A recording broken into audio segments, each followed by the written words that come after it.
जय हिंद बाबू लोग, क्या हाल चाल है आप सभी का। उम्मीद करते हैं आप सभी लोग अच्छे होंगे और मन लगाकर घर पर पढ़ते हैं।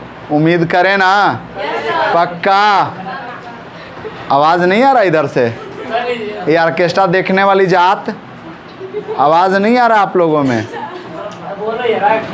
बताओ क्या बोलेगा। ससुरा रात भर लगन में रह रहा है। हाँ, लगन खत्म हो गया, कन्फर्म हो। अब देखो बाबू है, बाबू कल के क्लास में हम लोगों ने केमिकल इक्वेशन के टाइप को देखा था।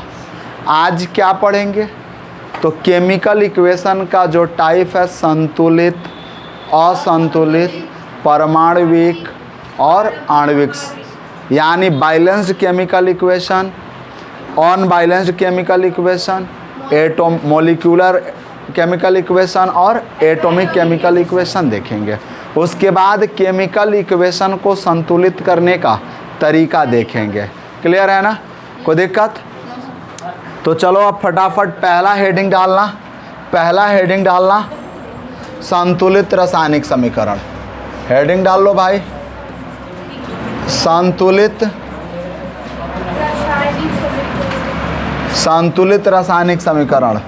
चलो हेडिंग डाल लो जल्दी से, संतुलित रासायनिक समीकरण। है बाबू, बातें कम करो। रासायनिक समीकरण, एकदम शांत हो जाओ और बिल्कुल एक दूसरे से बोलना छोड़ दो। बगल वाले को पहचानबे मत करो कि कौन है, ठीक। और पढ़ाई पे ध्यान दो। पहचानोगे आपकी करियर मतलब हो जाएगा पूरा, समझ लो। संतुलित रासायनिक समीकरण। चलो बाबू, बैलेंस्ड केमिकल इक्वेशन क्या कहेंगे? Balanced chemical equation, chemical equation. अब है क्या बैलेंस्ड केमिकल इक्वेशन? क्या है बताओ तो। हाँ, वह रासायनिक समीकरण है जिसमें रिएक्टेंट तथा प्रोडक्ट के, बताओ जल्दी बताओ। संतुलित रासायनिक समीकरण वह रासायनिक समीकरण है जिसमें रिएक्टेंट तथा प्रोडक्ट के अणुओं की संख्या समान होती है, यही ना। यानी संतुलित रासायनिक समीकरण वह रासायनिक समीकरण है जिसमें रिएक्टेंट और प्रोडक्ट, रिएक्टेंट क्या होता है? जो अभिक्रिया में भाग लेता है। प्रोडक्ट क्या होता है? जो अभिक्रिया के फलस्वरूप बनता है। क्लियर है ना। तो रिएक्टेंट तथा प्रोडक्ट दोनों ओर कितने एटम्स हैं, कितने अणु भाग लिए हैं, इनकी संख्या समान होगी। किसमें बबुआ? रासायनिक समीकरण में। किसमें? रासायनिक समीकरण में। इतनी बात समझ में आ रही है? तो चलो लिख ले हैं भाई, डेफिनेशन लिख लें कि संतुलित रासायनिक समीकरण, संतुलित रासायनिक समीकरण वह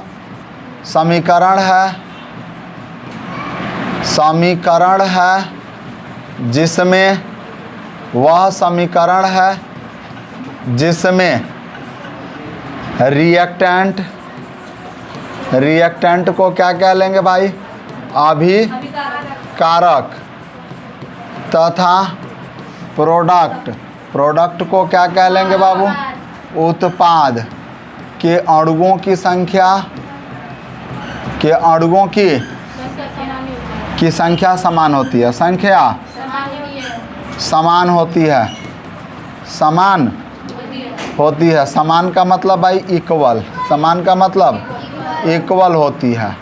इतनी बात समझ में आ रही है ना। यानी कहने का अर्थ है कि balanced chemical equation that chemical equation, balanced chemical equation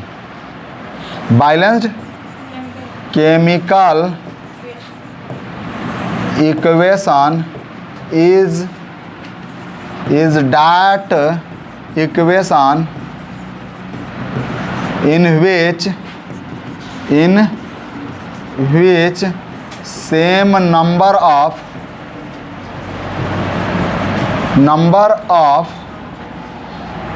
reactant molecule and product molecule, same number of reactant, या सेम को अगर हटा दें तो number of reactant molecules are same as number of product molecule. Reactant molecules are same as product molecule. Product molecule as product molecules, यानी इसमें reactant तथा product के मॉलिक्यूल्स की संख्या समान होती है। क्लियर है? जैसे एग्जाम्पल के तौर पे देखोगे मेरे बाबू, एग्जाम्पल के तौर पे कि हमने देखा कि aluminium plus O2, aluminium plus O2, aluminium क्या लिखेंगे भाई? Aluminium, aluminium plus O2। हमने देखा कि एल्युमिनियम अब प्लस यहाँ ऑक्सीजन है। क्या है बाबू? ऑक्सीजन है। ये आपस में रिएक्शन करा तो क्या बनाया? Al2O3 बनाया। Al2O3 यानी एल्युमिनियम ट्राईऑक्साइड बनाया। क्या बनाया? एल्युमिनियम ट्राईऑक्साइड बनाया। क्लियर है ना? कब? जब जल के साथ इसको गर्म किया गया तब। लेकिन जैसे देखोगे कि यहाँ एल्युमिनियम की संख्या कितनी है? 1 है, लेकिन यहाँ एल्युमिनियम की संख्या कितनी है? 2 है। यहाँ ऑक्सीजन की संख्या कितनी है? यहाँ ऑक्सीजन की संख्या कितनी है? 3 है। क्लियर है? तो क्या रिएक्टेंट के अणु प्रोडक्ट के अणु के बराबर हैं? नहीं है। रिएक्टेंट मॉलिक्यूल प्रोडक्ट मॉलिक्यूल के बराबर नहीं है। बराबर है बाबू लोग? हाँ है? नहीं है। नहीं है ना? तो अब हमें क्या करना पड़ेगा? इसको बराबर करना पड़ेगा। तो अब हम इसके लिए क्या लिख दें कि 2 एल्युमिनियम लिख दें प्लस 3 O2 लिख दें। कितना O2 लिख दें? 3, यानी यहाँ एल्युमिनियम तो हम 4 लिख देते हैं। क्या लिख देते हैं? 4। और 3 O2 लिख देते हैं और 2 Al2O3 कर देते हैं। अब देखो एल्युमिनियम की संख्या कितनी हो गई? 4। एल्युमिनियम की संख्या 4, यहाँ ऑक्सीजन की संख्या 6, यानी 3 गुणे 2 यानी 3 × 2 = 6। क्या है? ऑक्सीजन है। 4 क्या है? तो एल्युमिनियम है। यहाँ 2 2 जा 4 क्या हो गया? एल्युमिनियम। और 2 3 जा 6 ऑक्सीजन हो गया। क्या रिएक्टेंट का मॉलिक्यूल प्रोडक्ट के मॉलिक्यूल के बराबर हुआ कि नहीं हुआ? देखो भैया, गुणा करना तो आगे नीचे जो दिया हो उससे गुणा कर लेना। ठीक है? अपने पास से कोई डिजिट भरोगे, अपने पास से कोई डिजिट भरोगे तो कहाँ भरोगे? आगे भरोगे ना कि पीछे लटका दोगे। अब हमें लिखना चाहिए था तो हम ऐसे 4 नहीं लिख सकते थे, हम नहीं लिख सकते हैं। क्लियर है ना? हमको जब भी लिखना होगा कहाँ लिखेंगे? आगे लिखेंगे। ये बात समझ में आ रही है? उसी तरह से मेरे पास देखोगे कि अगर Mg है, क्या है बाबू? Mg है प्लस O2 होता है तो क्या बनाता है भाई? MgO।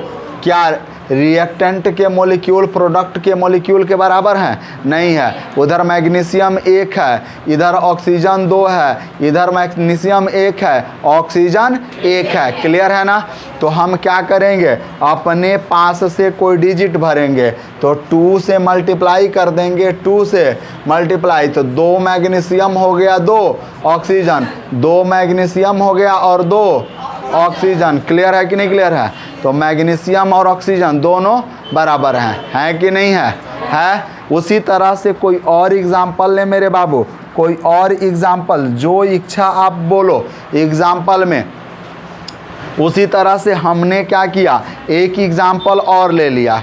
क्या किया बाबू, एक एग्जाम्पल और लिया, जैसे CaCO3 लिया, CaCO3 उसका रिएक्शन कराया HCl के साथ, किसके साथ, HCl के साथ। चलो अगले पेज में करते हैं, कहाँ करते हैं, अगले पेज में, थोड़ा सा यहाँ जगह का अभाव है ना।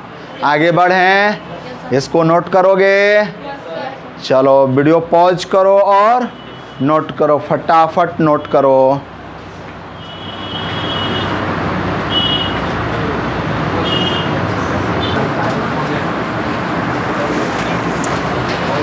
चलो इधर तो हो गया था, अब अगले पेज में एक दूसरा एग्जाम्पल लेके देखते हैं।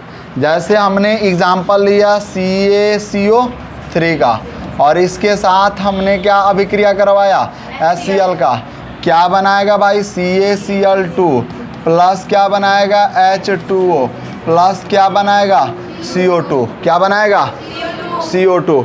क्या क्या बैलेंस नहीं है बाबू, यहाँ क्लोरीन 2 है, यहाँ क्लोरीन 1 है, कितना से मल्टीप्लाई करोगे, 2 से, यानी हमने 2 से मल्टीप्लाई कर दिया।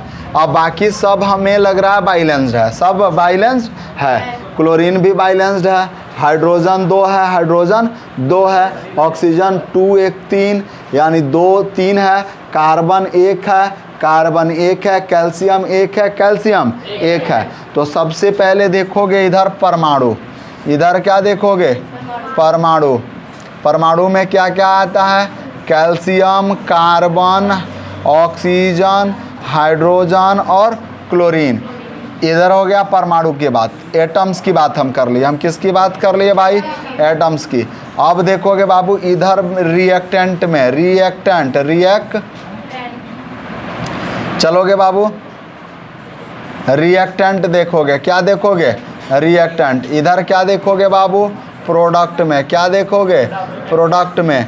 उस अब देखो तो रिएक्टेंट और प्रोडक्ट में कैल्शियम कितना है, 1, प्रोडक्ट में कितना है भाई, 1, कार्बन रिएक्टेंट में कितना है, 1, प्रोडक्ट में कितना है, 1, ऑक्सीजन रिएक्टेंट में कितना है, 3, कितना है बाबू, 3, उधर कितना है, 3, हाइड्रोजन इधर कितना है, 2, उधर कितना है, और क्लोरीन कितना है बाबू, 1, और इधर 1 है क्लोरीन। ध्यान से देखो तो, ध्यान से देखो कितना है बाबू, 2 है, क्लोरीन कितना है, 2, तो क्लोरीन 2 है, तो क्लोरीन 2, एक गलती से होगा ना और सही से क्या होगा, 2, एक गलती से और 2 सही से, तो ई हो गया। उसके बाद से क्या होगा बाबू, अब देखो तो इधर 2,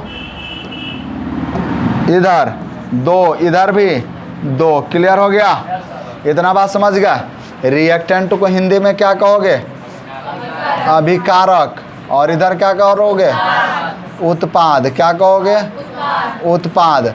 चलोगे मेरे बाबू, यानी रिएक्टेंट के molecule, number of reactant molecules equal to the number of product molecule, clear है ना। यानी कहने का अर्थ है कि number of reactant molecule, reactant molecule, clear है ना। चलोगे बाबू, equal to number of product molecule, number of product molecules, clear है कि नहीं क्लियर है। चलोगे बाबू, अब देखोगे तो जब number of reactant molecule equal है प्रोडक्ट मॉलिक्यूल के, तो क्या कहलाएगा वह रिएक्शन, यानी यह रिएक्शन क्या कहलाएगा भाई, संतुलित रासायनिक समीकरण। क्या कहलाएगा, संतुलित रासायनिक समीकरण होगा। इतनी बात समझ में आ रहा है ना, संतुलित रासायनिक समीकरण होगा, क्लियर।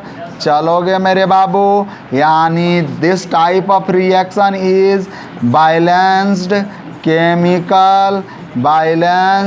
केमिकल इक्वेशन होगा।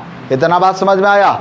यानी अभिकारक के अणुओं की संख्या, इधर क्या लिखोगे, अभिकारक के अणुओं की संख्या, किसकी संख्या बाबू, अणुओं की संख्या इक्वल टू क्या होगा भाई, उत्पाद के अणुओं की संख्या, के अणुओं की, उत्पाद के अणुओं की संख्या होगा। क्लियर है कि नहीं क्लियर है, एनी प्रॉब्लम। अभिकारक के अणुओं की संख्या इक्वल टू उत्पाद के अणुओं की संख्या। इतनी बात समझ में आ रही है? तो बैलेंस्ड केमिकल इक्वेशन समझ में आया? नहीं आया? आ गया। यानी जितना नंबर ऑफ एटम रिएक्टेंट में होगा उतना ही नंबर ऑफ एटम प्रोडक्ट में होगा। क्लियर है ना? अब एक प्रश्न बनेगा कि किसी भी प्रश्न बाद में बनाना, छोड़ो आज नहीं, प्रश्न बाद में बनाना। अब देखो, सबसे पहले यानी कहने का अर्थ है कि जितनी मात्रा में किसी अभिक्रिया में कोई पदार्थ भाग लेगा उतनी ही मात्रा में कोई पदार्थ बनेगा, उतनी ही मात्रा में पदार्थ बनेगा। या किसके हिसाब से? द्रव्यमान संरक्षण के सिद्धांत से, द्रव्यमान संरक्षण के सिद्धांत से। यानी द्रव्यमान संरक्षण का सिद्धांत क्या कहता है भाई? द्रव्यमान संरक्षण का सिद्धांत क्या कहता है? द्रव्यमान संरक्षण का सिद्धांत, संरक्षण का सिद्धांत क्या कहता है भाई? सिद्धांत बताओगे? कुछ पढ़े थे 9th क्लास में, यानी law of conservation of mass, law of conservation of, law of conservation of mass, law of conservation of mass. और law of conservation of mass क्या कहता है? कि mass is neither be created nor be destroyed. यानी द्रव्यमान का तो न निर्माण होता है और नहीं विनाश होता है, but it can change only one form to another form. यानी इसका एक रूप से दूसरे रूप में रूपांतरण होता है, केवल परिवर्तन होता है। समझ में आ रहा है ना? क्लियर? तो यानी अब इंग्लिश में पहले लिख लेते हैं कि mass is neither, mass is neither be created, neither be created nor be destroyed, nor be destroyed. Clear है ना? But it can change only one form to another form, one form to another form, one form to another form, but it can change only one form to another form. यानी यह एक रूप से दूसरे रूप में बदला जाता है। इतनी बात समझ में आ रही है? यानी अब देखोगे कि इसका हिंदी में डिफिनीशन क्या होगा। हिंदी मीडियम वाले बाबू लोग देखना कि द्रव्यमान का न तो निर्माण होता है और न ही विनाश होता है। क्या होता है बाबू लोग?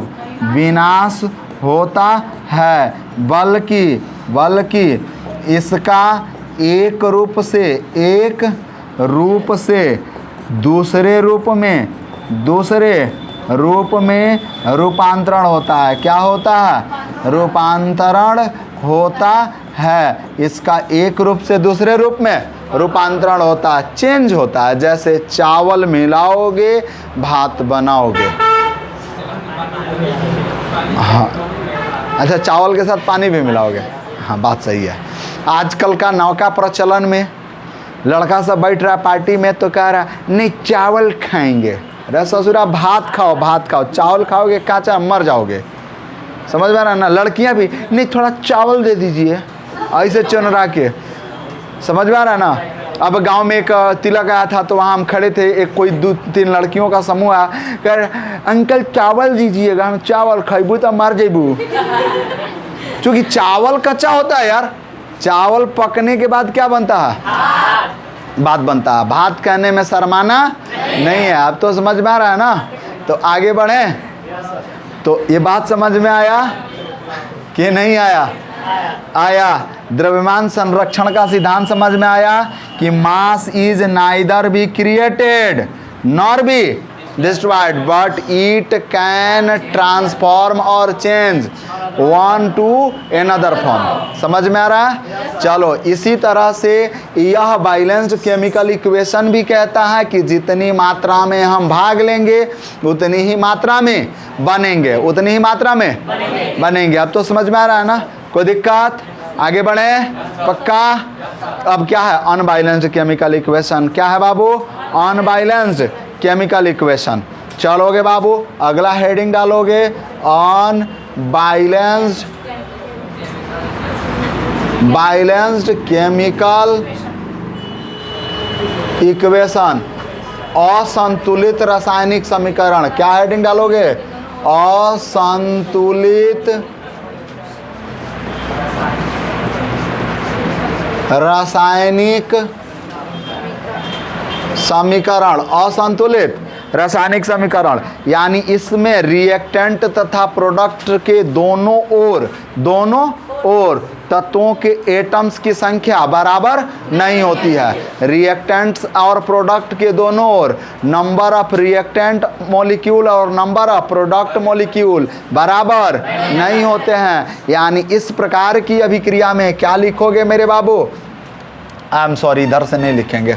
इस प्रकार की अभिक्रिया में देखोगे बाबू, इस प्रकार की अभिक्रिया में या इस प्रकार के समीकरण में, इस प्रकार के समीकरण में अभिकारक के अणुओं की संख्या, अभिकारक को क्या कहते हैं, रिएक्टेंट। अभिकारक, और अभिकारक को इंग्लिश में क्या कहते हैं बाबू, रिएक्टेंट के अणुओं की संख्या, रिएक्टेंट के अणुओं की संख्या प्रोडक्ट के अणुओं की संख्या के बराबर नहीं होती है।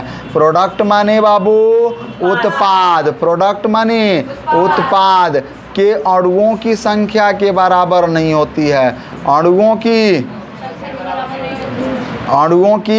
संख्या के बराबर नहीं होती है, संख्या के समान नहीं होती है। हाँ भाई चल, समान लिख देते हैं हम, समान नहीं होती है। यानी कहने का अर्थ है कि जैसा इक्वेशन है वैसे उतार दो, जैसा इक्वेशन है वैसे उतार दो। क्लियर है ना।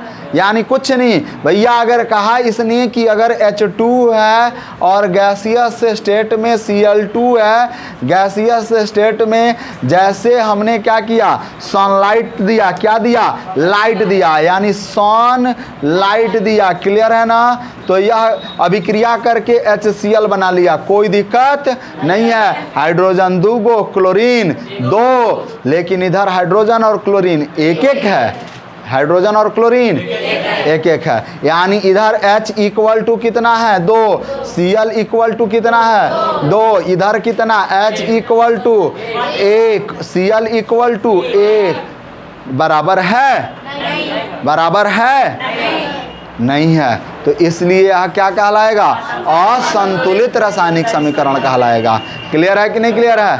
और एक दो एग्जाम्पल देके समझाते हैं, और एक दो एग्जाम्पल देकर समझाते हैं। पहले आप इसको लिखने का प्रयास करें मेरे बाबू लोग, जल्दी से लिख लें।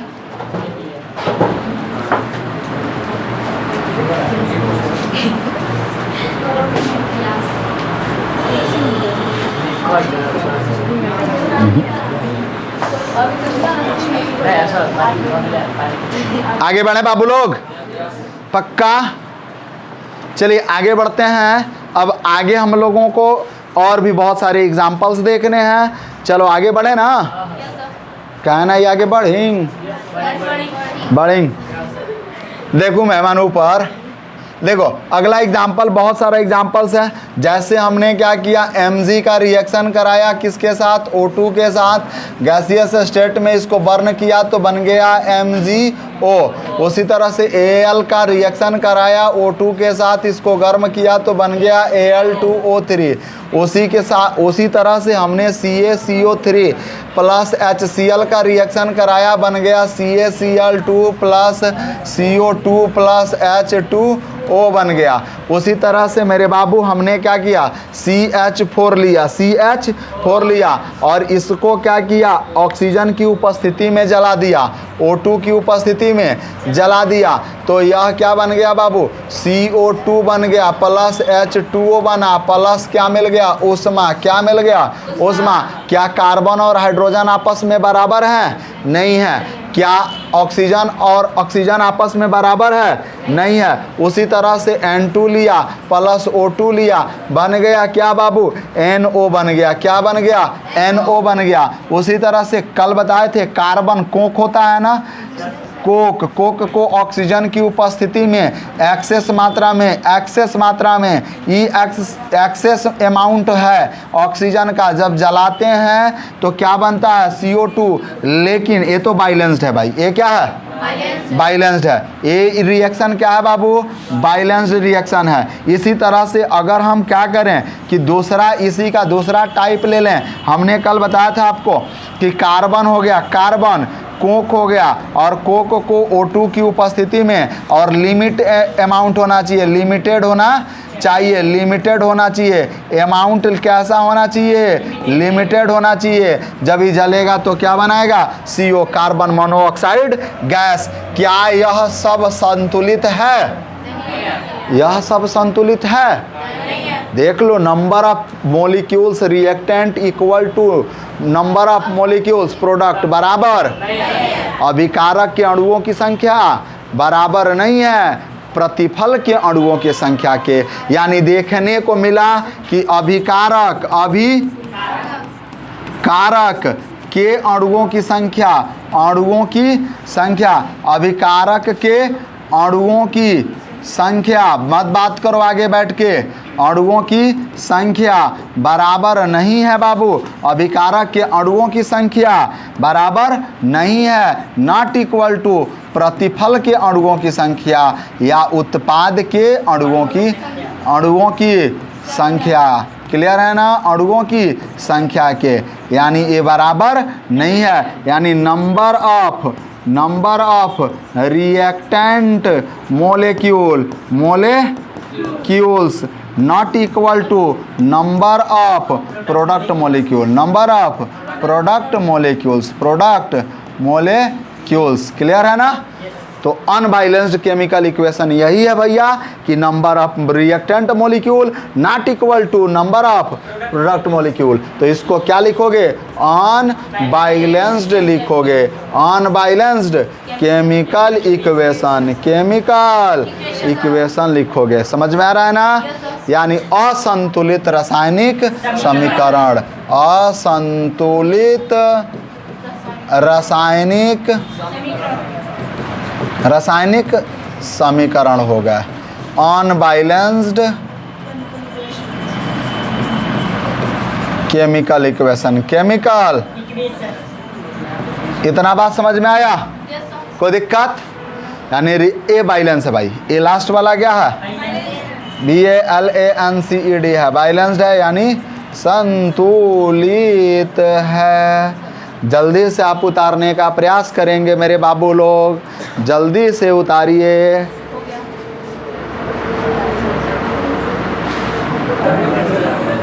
चलो बाबू आगे बढ़ते हैं। अब बच्चा पार्टी आगे बढ़ते हैं। आगे हम लोगों का कौन सा है रिएक्शन है, जल्दी बताइए। एटॉमिक, कौन सा, एटॉमिक। तो हेडिंग डालिए, तो एटॉमिक हेडिंग डाल लीजिए, जल्दी से हेडिंग डालिए, जल्दी से हेडिंग डालिए।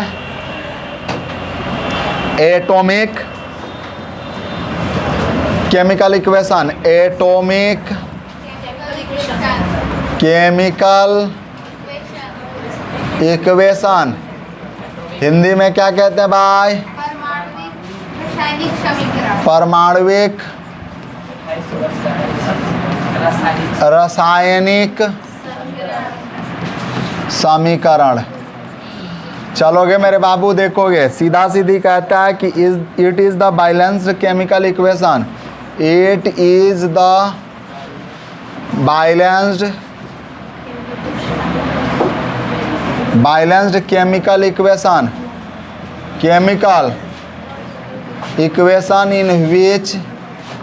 इन विच सुनो, यह बैलेंस्ड केमिकल इक्वेशन का एक रूप होता है। It is the balanced chemical equation in which reactants and products are represented in their atomic form, in which reactant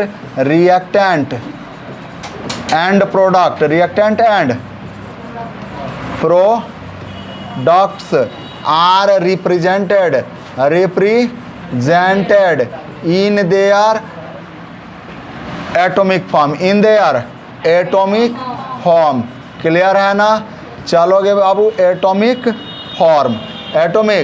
form यानी यह संतुलित रासायनिक समीकरण का एक रूप है जिसमें अभिकारक एवं उत्पाद अपने परमाणुविक रूप में निरूपित रहते हैं या परमाणुविक रूप में लिखे जाते हैं, क्लियर है ना। तो हिंदी में डिफिनीशन बनाएंगे कि यह संतुलित रासायनिक समीकरण का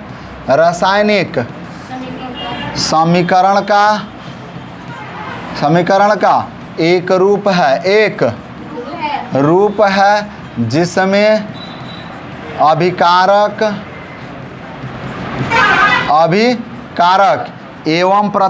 एवं प्रतिफल को क्या कहते हैं बाबू, उत्पाद। क्या कहते हैं, उत्पाद। अपने कौन से रूप में होते हैं, परमाणुविक रूप में लिखे जाते हैं। अपने परमाणुविक रूप में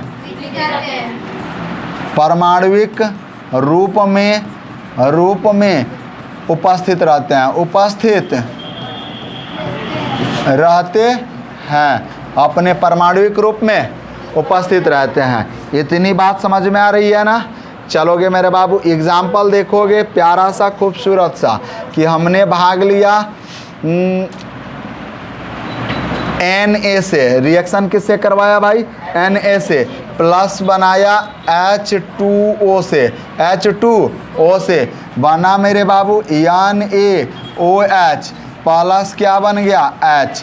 NaOH प्लस क्या बन गया, H बन गया। यानी देखोगे सोडियम किस रूप में है भाई, एटॉमिक रूप में। किस रूप में है, एटॉमिक फॉर्म में है, यानी परमाणुविक रूप में। यहाँ NaOH हाइड्रोजन और H2O सब किस रूप में है भाई, एटॉमिक फॉर्म में। यानी यहाँ इसको क्या कहेंगे हम, एटॉमिक फॉर्म कहेंगे। एटॉमिक फॉर्म हिंदी में क्या लिखेंगे, परमाणुविक रूप लिखेंगे, क्लियर है ना। क्या लिखेंगे, परमाणुविक रूप। उसी तरह से दूसरा मेरे बाबू देखोगे कि ए हो गया, दूसरा क्या था भाई, दूसरा ए तो बन गया, दूसरा इसका बता दो, दूसरा जल्दी से बताओ तो, जल्दी से। कौन सा रूप बाबू, आणविक रूप। कौन सा रूप, आणविक रूप। यानी आणविक रासायनिक समीकरण, रासायनिक समीकरण, क्लियर है ना बाबू मेरे। इंग्लिश में क्या कहते हैं, molecular chemical equation, molecular chemical equation. चलोगे मेरे बाबू देखोगे तो कहता क्या है कि यह रासायनिक समीकरण का मोलिकुलर केमिकल इक्वेशन क्या है, तो इट इज द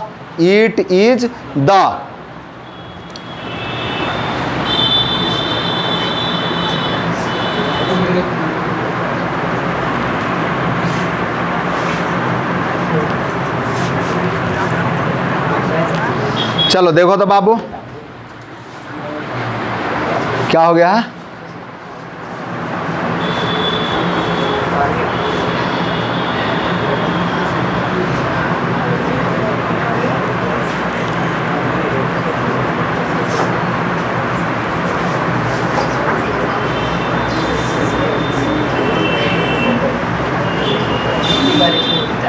चलिए अब देखो तो बाबू, यानी सीधा लिखेंगे कि आणविक रासायनिक समीकरण क्या है, तो it is the balanced chemical equation, यह भी एक संतुलित रासायनिक समीकरण का रूप है जिसमें रिएक्टेंट के अणु तथा प्रोडक्ट अपने आणविक रूप में होते हैं, अपने आणविक रूप में होते हैं। क्लियर है ना? तो सीधा सीधी लिखेंगे, it is the type of, देखो मेरे बाबू सीधा क्या लिख सकते हैं हम लोग, it is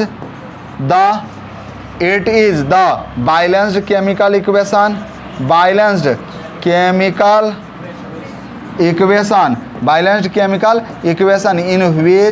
in which reactant and products are represented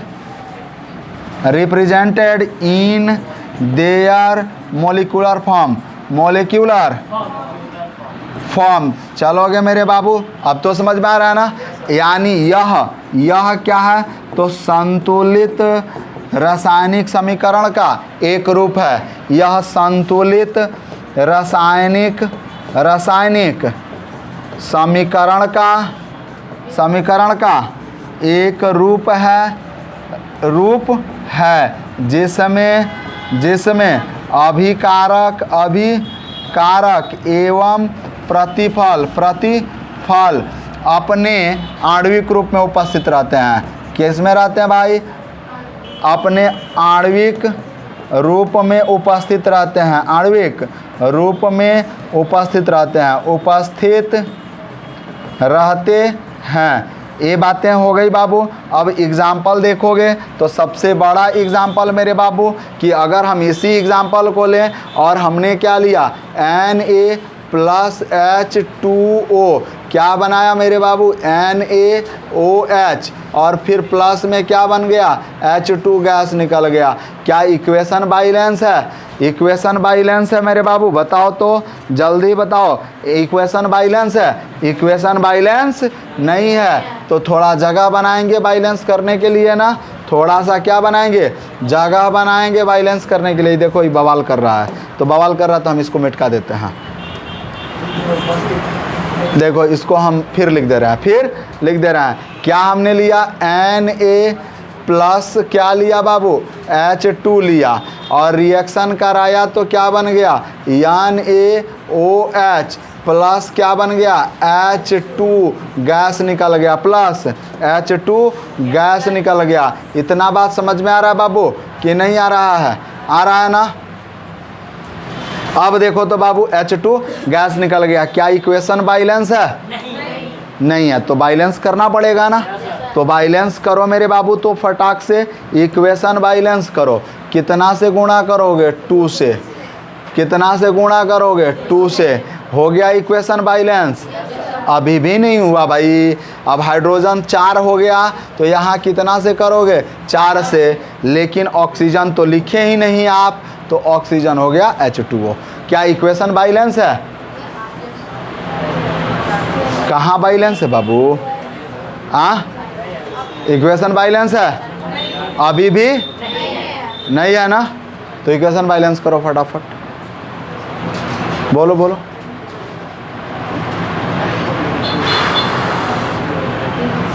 चलो इक्वेशन बैलेंस करना। अब देखो ए अपने क्या है, तुम्हारा काम है इक्वेशन बैलेंस करना, तुम्हारा काम है। मेरा काम गुणा भाग करना। सीख लो यार।